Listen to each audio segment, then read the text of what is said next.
I'm Sarah Bivens. And I'm Matthew Bivens. We had a home birth back in 2016. So we started a podcast about it. And then grew it into a birth brand to help future and current parents believe in their success with home birth. This is the place to hear home birth stories along with helpful resources and tips to feel empowered and supported in your birth journey. This is Doing It at Home. Hey everyone, welcome back to Doing It at Home. I'm Sarah. Thank you for being here. Thanks for listening. We appreciate you. However you found us, whatever number episode this is that you are listening to, thank you, thank you, thank you. And if you would like to contribute, give back to the Doing It at Home space in any way, if you've gotten anything out of this, if it has supported you in your journey, if it's helped you to feel more confident, prepared, and excited for home birth, share this or one of your favorite episodes with someone that you know. There is a share button in pretty much every podcast player that I know of. So you can share that link or email it to someone, send it to them via social media, share the show with others. We really appreciate that. It helps us to grow. You know, that organic and just through community has been the most effective and the best and most authentic way to really share and grow this whole thing from starting it back in 2016.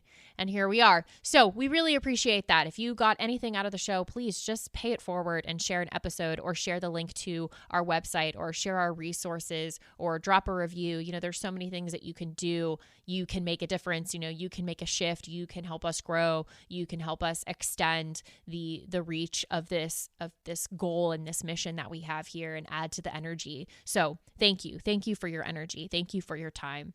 We really, really appreciate it. Today's episode is top 3 things on learning about motherhood and training to be a mom with Jessica Lorion. And it's, you know, focused on motherhood. So this is really great for anyone who's at the stage of preconception and into postpartum, because motherhood has a lot of things to talk about. So we do our very best to break it down for you into some really great, really tangible, grounded things that all of us can really take from, and then particularly those non-moms or soon-to-be moms or moms in training, mamas in training, a term that Jessica uses in her community, because we have a fair representation of that in our community, those who are interested in home birth or interested in learning about their birthing options before becoming pregnant, which we love and we encourage. So this is for you. It's for everyone, but it's really, you know, can get a lot out of it if you are in that preparing for motherhood stage. Quick reminder before we get into the episode, holiday gifts. Holiday gifts from the Doing It at Home merch shop, which, by the way, we have new stuff in there for you to check out. Link to that is in the show notes, or you can go to diahpodcast.com. Holiday order deadline, December 8th. That's tomorrow. That's the day after this episode airs. So if you need to pause right now and go get your merch and get those orders in now, go ahead, do that. We will wait. We will be here when you press play, but recommend doing that. That's just the date that we've been told as far as when things can be guaranteed for delivery by the holidays. Otherwise, you're kind of pushing it if you order after that. Not saying it's not possible, but, you know, in terms of what we've been told by our producers and the companies that we use to fulfill our merch orders, December 8th is the time to get your gear in there for your holiday gifts. So for yourself, for another home birth parent, for a member on your birth team, or your favorite birth worker, go check that out.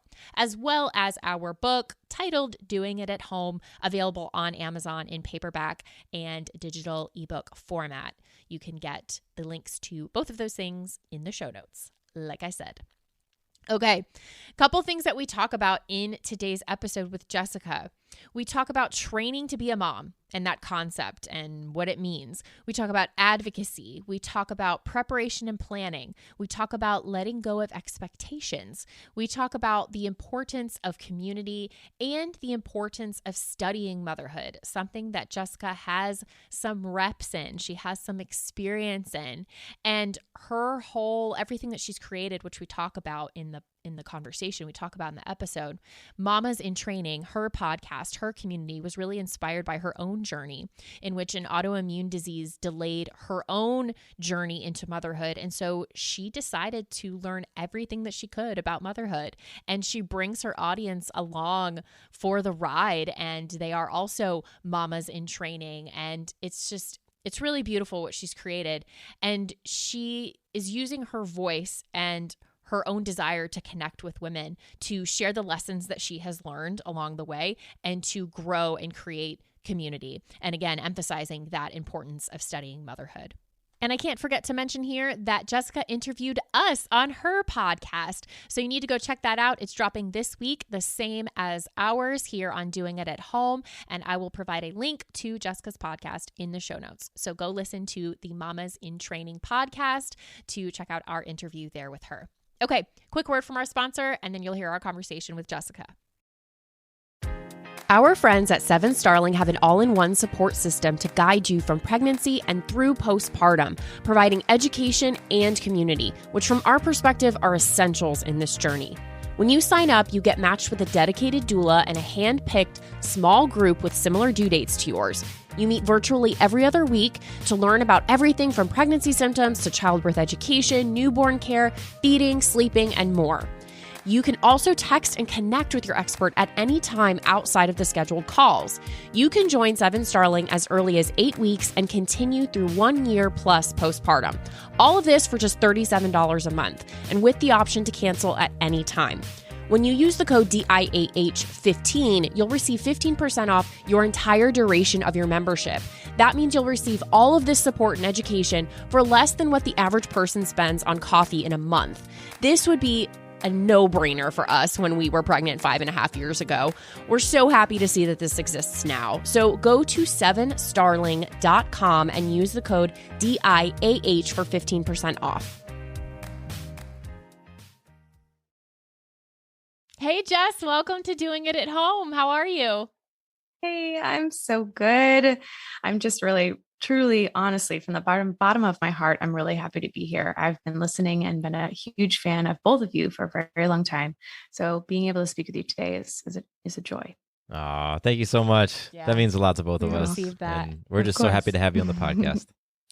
And if you're listening right now, we are on Jess's podcast as well, Mamas in Training. So we're doing this fun thing where the same week we're going to publish each other's episodes. So I'm going to include a link, of course, with all the ways to find Jess, learn more about her and everything that she's up to. But highly recommend you go to the flipped version of this where we get interviewed so that you'll get the full enchilada. Yes. Exactly. So Jess, why don't you just set us up by telling us a little bit about yourself and what you've created? Yeah. So originally I'm from Massachusetts, but I live in New York City. I came here because I'm an actor. That was my original destination. I graduated college and my parents were like, do you want to go on a trip to Italy? And I said, nah, I just want to move to New York City. That's stupid. I don't know about the decision now, looking back as an adult, but yeah, so I've lived here about 13 years, and in the process of having my career and juggling 1,000 careers like you do, and JOBs, like I like to call them, I wanted to kind of find something that was creative and that I could control. And super long story made short, I ended up getting diagnosed with an autoimmune disease that is preventing my motherhood journey. And so I thought, well, this is kind of a perfect opportunity for me to take something that's really shitty, to be honest, and a period of waiting that I'd rather not experience, but to kind of turn that into the positive. And so I ended up creating my podcast that you are both on, called Mamas in Training. And really, my opportunity is that I get to learn about motherhood before I actually am one. And all of my guests are experts and are moms. In order to be a guest, you have to be a mom or a dad. And I interview those experts on what they wish they had known before they gave birth, because oftentimes we don't take that time to learn. But this is an opportunity for my audience to learn right alongside me from moms who have been there. And so I've created a podcast and a community all for women who are who are aspiring, expecting, and also new moms, of course. That's amazing. Yeah. Wow. There are so many within the Doing It at Home community who are not yet pregnant, are preconception, maybe they're in the active conception journey, or they're, planning for it. They might be years out even, I've heard. Yeah. And I'm just so inspired by that. And, I had ideas and thoughts, but I never went into an active space of planning, of training, to become a mother or to plan for that experience. And so I'm just constantly inspired when I see women choosing that for themselves. And then when they, if they have a partner, looping them in on it as well and creating these conversations. I'm all about it. I mean, the time and the research that we'll take to purchase something on Amazon for the home, but then not putting that into something like a birth or a pregnancy that you're planning for in the future. I mean, there are women, I met them, who had their whole weddings planned without a partner. Like they knew what they were going to do for their wedding. Yeah. And that's normal. That's, societally accepted as normal. But then I think there's a little bit of a stigma around planning for pregnancy when not yet pregnant. I don't know. That's just something personally I've seen or witnessed out there. But I think to normalize it the way that you are, and to also have it be personal to you, I think is so incredible. You're learning in real time, you're unpacking, you're processing, and you're sharing that with your audience. You're sharing that with your community. So I just think that's so amazing. And I'm really excited to share this with those members of our community who are in that space as well. And we chatted for a second offline that this can be applicable for a second, third, fourth, fifth child that you're planning for, because you're still in that in-between stage. And the pregnancies and births and motherhood journeys are different for each one. So it's really relevant, 100%. Even if you already have a child. And thank you for kind of bringing to light the idea too, that there is a little bit of a stigma to starting this work before you're even pregnant or before you're even trying to conceive.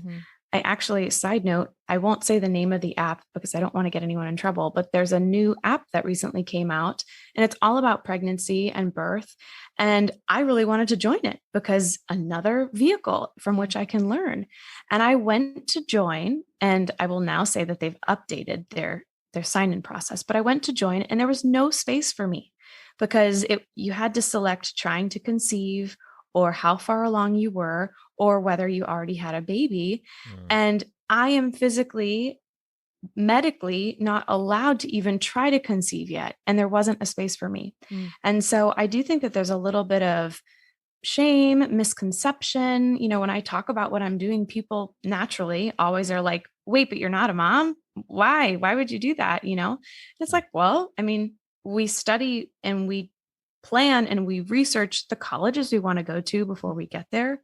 We study and we research and we plan whatever hobby we're going to pick up. Same thing, like you mentioned, our Amazon orders. If you want to buy something from Wayfair, you really usually investigate what type of furniture is going to fit in your home. So we should really, when we don't have all those hormones rushing through our body and the stress of everything, if we have the luxury, it's an awesome opportunity to learn. So that's what Mamas in Training really is intended to be. Jessica, when you started Mamas in Training, all these episodes ago, what were you wanting to get out of it personally? Like, was there a topic or an area that you were just personally excited to learn more about? Well, actually, when it first started, the original inspiration came because all of my friends were starting to become moms. And I was actually visiting my girlfriend who had just had a baby 2 weeks prior.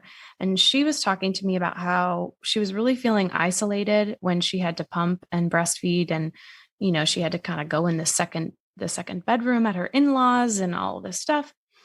And because I was in this period of waiting, and because I was looking for something creative that I could control, I thought, well, what if I interview moms about their journey into motherhood so that the women who were currently pumping or breastfeeding could listen during those pumping and breastfeeding sessions and not feel so alone? So that was actually the original spark and intention. And I am a little bit, which I think you guys are too. I'm a little bit of a birth story junkie. Yeah. So I really honestly, what I was looking to get out of it was to learn, but honestly, just to like hear amazing birth stories because I can't get enough of them. Mm. But then as time went on, and really throughout the pandemic, obviously, because my job stopped and my acting career was halted, and I was home with the one thing that I could control and could continue, which was this podcast. Mm. And I was really kind of ruminating on like, where am I in this? Because the original title also was called the Pumping Podcast. But I kept on describing myself as a mama in training. Mm. So I was like, where's me? Where's my story? And so that's sort of where the spark changed. And I decided to rebrand and relaunch and reshift my focus to mamas in training. And so really the spark now and the mission now is to learn these things that we might not be able to get just from certain books or certain classes that we might attend, really hearing from women who have been there, what we can do, whether that's from a, more ideological standpoint, or whether that's down to like buying a certain product and everything in between. From the ideological standpoint, I am curious, like, what were some of the things after the rebrand and the shift that you were very curious about, as you were in this space yourself? Yeah, well, we talked about sharing 3 of my top tips that I've learned, and this is exactly where it comes into play. So I'll just dive into those. Please really do. Because it's been like a shining light that has come over almost 100, but over 90 episodes now. There's 3 main things that people are always talking about and that always come up in every episode. And that's advocacy, advocating for yourself. That's preparing and planning. And then side note to that is, and then being ready to let it all go. Yeah, right. And then the third thing is community, and getting yourself a community and setting up that community. So really all 3 of these things have been like this flashlight has just been shown on these things over and over. The spotlight, bigger than a flashlight, the spotlight has just come on these things. And whether it's in the beginning when I was interviewing women about what they experienced, they would naturally bring up these things like, oh, well, I wish I had advocated for myself, or I wish I had set up that community. And then the women now that I'm interviewing who are more on the expert side, telling us what they wish they had known, their advice is always falling into these 3 categories. Like you have to advocate for yourself when you're giving birth and when you're, navigating your pelvic floor, and you have to prepare and plan. And like you all know what your options are between home birth and hospital birth. And then you have to set up that community so that you're not in this alone. And, it really truly does take a village. So those are the 3 things that really are they've been so eye-opening for me. I wonder now, could we take it down to a granular level, like for the woman who's listening and says, okay, I need to build advocacy, I need to prepare and plan, and I need to create a community. I know there are probably lots of examples, but what's just one example in each of those that would be an action item that could move closer to that? Like, how can I build advocacy? Yeah. What would be one good go-to for prepping and planning? And then what would be a helpful resource or a place to start when it comes to building a community? Yeah. Well, on the advocacy side, one of the things, and this sort of has to do with, creating your support and creating your community as well, but I'm sure you guys can speak to this, having someone that's just there for you who can help assist you in advocating for yourself. If you're able to have someone like a doula in birth and then also in postpartum, because I didn't even know that a postpartum doula existed, first of all. Yeah. But sometimes advocating for yourself, it happens in all stages. When we're trying to conceive and maybe doctors aren't listening to us, like I've experienced that. When we're in pregnancy and maybe we're feeling certain things and they don't know what you're feeling, but, speak up because you know your body best. During birth, when you're actually physically in that moment. And then, of course, in postpartum. And so one example I'll give that often comes up is during birth. So I think more so if I am assuming, because I can't wait to talk to you guys more about home birth experience. But one thing I think that comes up often in the hospital is this preconceived notion that they have and they know what's best for us because they do this all the time. This is a hospital. We should feel taken care of. And so we might be in the process of pushing. And like I learned from one of my guests, really a certain type of pushing can cause actual damage or pain to your pelvic floor. And so that nurse, though, most often what you hear is take a deep breath and bear down and push like you're going to let out a big poop. And actually, that could be really damaging. And so advocating for yourself in that moment, when I've heard women that I know, guests that I've interviewed say, the nurses just kept pushing me to push this way and say, push this way, push this way. Yeah. And instead saying, actually, I really appreciate your advice. But the way that I've learned and what I'm going to do is actually breathe through my pushes. And so instead of taking a deep inhale and bearing down and becoming purple, which is called purple pushing, I learned, you instead breathe through that. So you take a deep breath when you push out as you're pushing that way. And that's going to help protect your pelvic floor. But you in that moment may or may not feel comfortable to say that to a nurse. And same thing goes with even medications.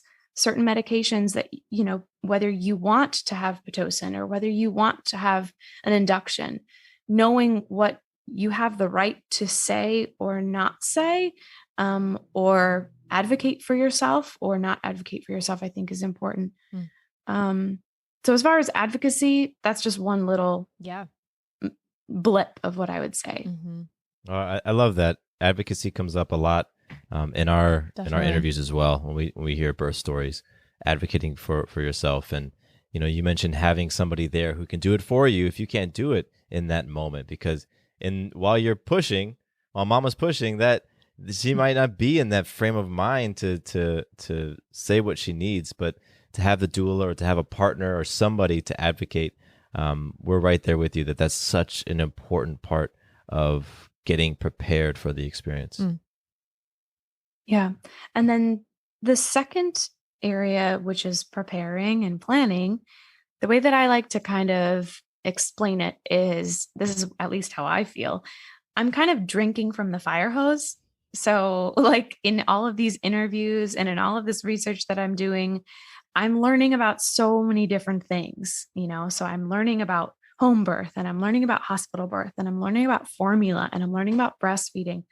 So really taking all of that information in, creating your ideal plan of how you hope and wish for everything to go, and sharing that with your partner or your doula or your midwife, whoever's supporting you on that day. But then having other options in place and being prepared that the plan might have to change for the safety of you or for the safety of your baby. And in terms of planning, I was recently at a baby expo talking to a bunch of expecting moms. And I was telling her, this one woman that I was chatting with, I was saying very often in pregnancy, when we're preparing and we're coming up with a plan, we say breastfeeding. That's what I want to do. I want to breastfeed. I'm going to breastfeed. That's what I'm into. Cool. And that's fabulous. But what if that moment comes a few hours after your baby's born, or the day after your baby's born, or a week after your baby's born, that your baby is not latching, or other things, or your milk's not coming in, or other things are impeding that start of breastfeeding that you don't have control over?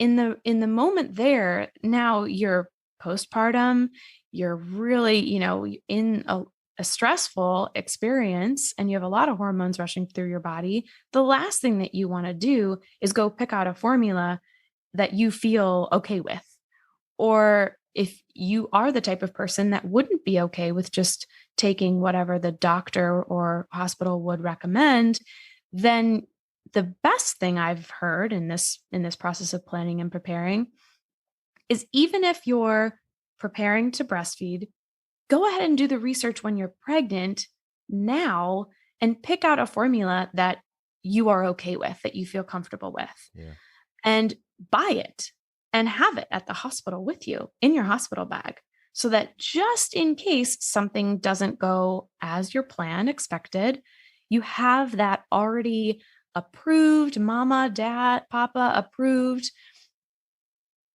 formula to go to.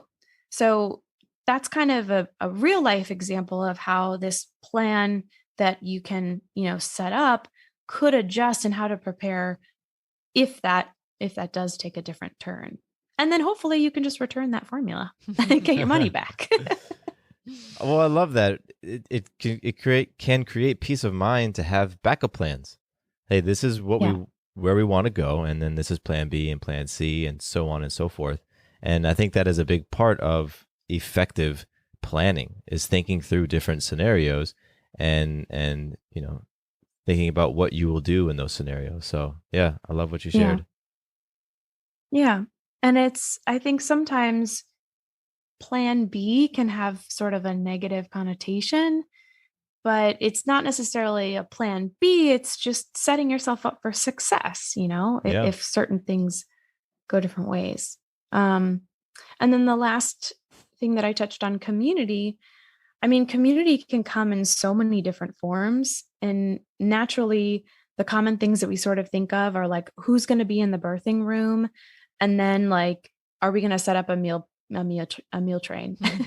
And those things are fabulous, but I think it can also extend further beyond that. And so like something I love and I always recommend are Facebook groups, and a variety of them. And I know at doing it at home, you guys have a Facebook group and I have a Facebook group, and every kind of group like that, or in-person meetup, or anything that you're a part of, is going to fill a different need for you.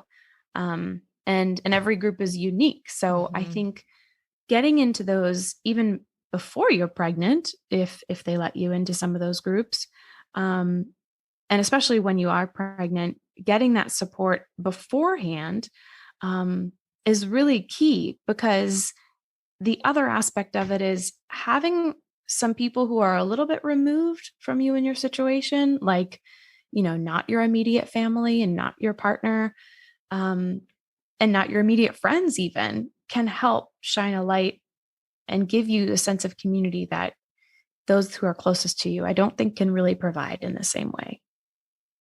That's a great point. I mean, it's kind of the third party, not as biased kind of principle, with other sources, and why people seek out other forms of advice or counseling or things like that. But yeah, maybe there aren't any tinted colored lenses to how they're looking at it, and they might just like straight shoot to the core of the thing that's going on with you, because they don't have all the hangups that, your mom, your sister, your cousin, or whatever have when it comes to, how to approach you and how to say it a certain way, or how they know you. So they're going to give responses to fit the box of how they know you, versus someone might serve you up something, this incredible possibility for yourself that others around you aren't really seeing. So I think that's really neat, and have been witness to that as well, like within our group and others. So that community is big, because so much of this experience, even in preconception and pre-preconception, can be very isolating, can feel very isolating. And completely. You're just out on an island hanging out and thinking no one else is going through it like you are, or if they are, you don't know how to find them, and you don't know how to put it out there to connect with these people. So yeah, I think that even goes to a little further, like those who are going through a second birth and welcoming their second child or their third child. There's so much fabulous excitement over the shower and the welcoming of a first baby.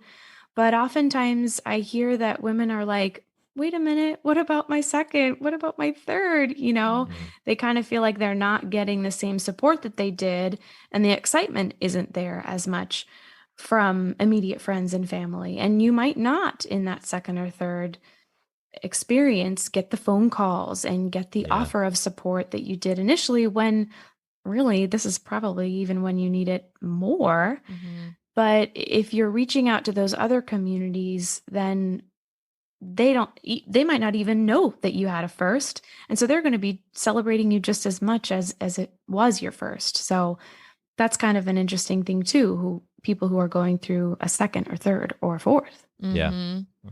Yeah, and I think there's an assumption, well, she's done it, so she's got it, like she's got it Yeah. figured Right. out, or she knows how it works, or, it's going to probably follow the same formula or the same pattern that the first one did. And so I think it's neat how there are these layers to a mama in training. There could be a mama in training and a mama of one in training for two, a mama of Completely, two in training for completely. three, because they are different ball games as I understand it. Jessica, what has this podcast done for you personally in all the time that you've done it and all these different interviews and conversations? Like, what for you and your, in what's real for you, and where you're at in life? What has it done for you? When you say that, I start to get a little emotional about it, because it's truly been life-changing for multiple reasons. Um, I'm 35, and I want a child more than anything. And it's been really hard to see all of my friends start to, go into this journey and not be able to do it on my own time. And I know it's going to happen, and I know it's going to happen in the perfect timing, and everything is going to, fall into place. But it's twofold for me. The first part is that it's given me just such a positive outlet for me to put my energy. So instead of my, daily life and then this, underlying message of like, you can't do this, you can't do this, you can't do this yet. Instead, it's like my normal life with, wow, you learned that. Oh my gosh, you learned that. Conversations with my husband, like, holy crap, would you want to do this or that? So it's also opened up our communication and our planning together as a partner and as a couple. But then it's also just been so fulfilling to connect with women who truly get pregnant, and then they kind of say like, what's next? Like there's so many steps and there's so much to do. And it really is an awesome opportunity for me to just say like, this is what I would recommend. I haven't been there, but after interviewing over 100 women, this is what I would say is the best. And drink from that fire hose, take it all in, and then seeing them come full circle and have a wonderful experience, or, feel like they're not alone. My little tagline is like, we're in this together, because we are, like, we're learning together. And it's just building the community has been really, really life-giving, and especially during this pandemic. I mean, I don't know what I would have done when my whole life halted in Yeah. 2019, and I had nothing else to really focus my energy on except for the podcast. So it's been life-giving, truly. That's amazing.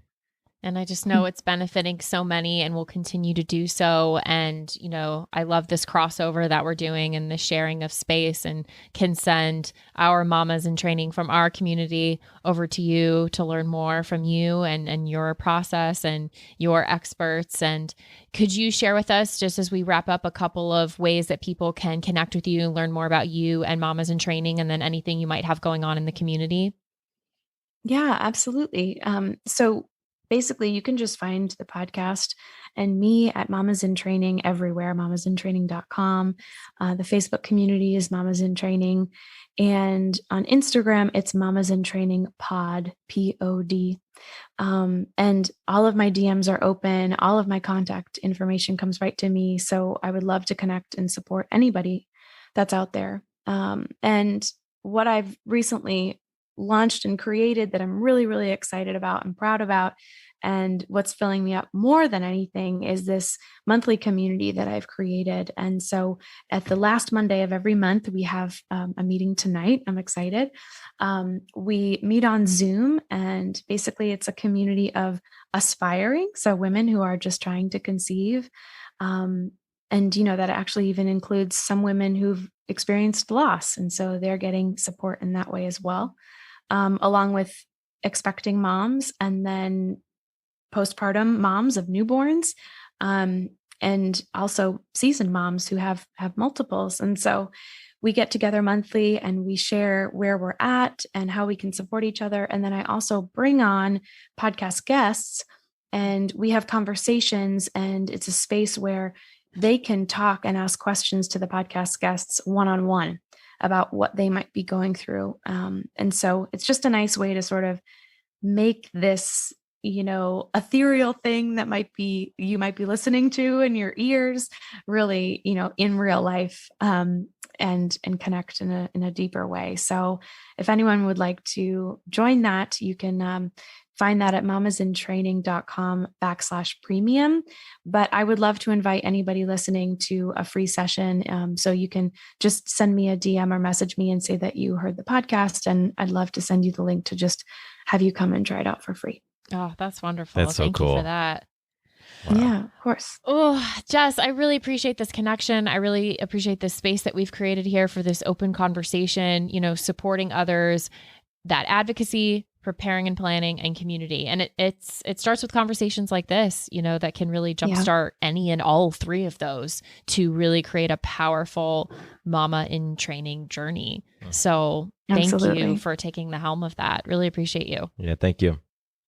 Of course. And thank you for providing the space for it to be discussed so that changes can be made and women can be empowered. So thank you both.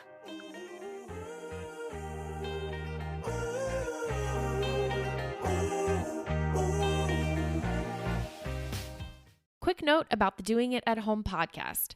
Matthew and I are not doctors or medical professionals, and nothing we say should be taken as medical advice or opinion. If you have medical or health-related questions, please take them to a trained professional. We're here simply to entertain you with stories and conversations about pregnancy, birth, and parenthood.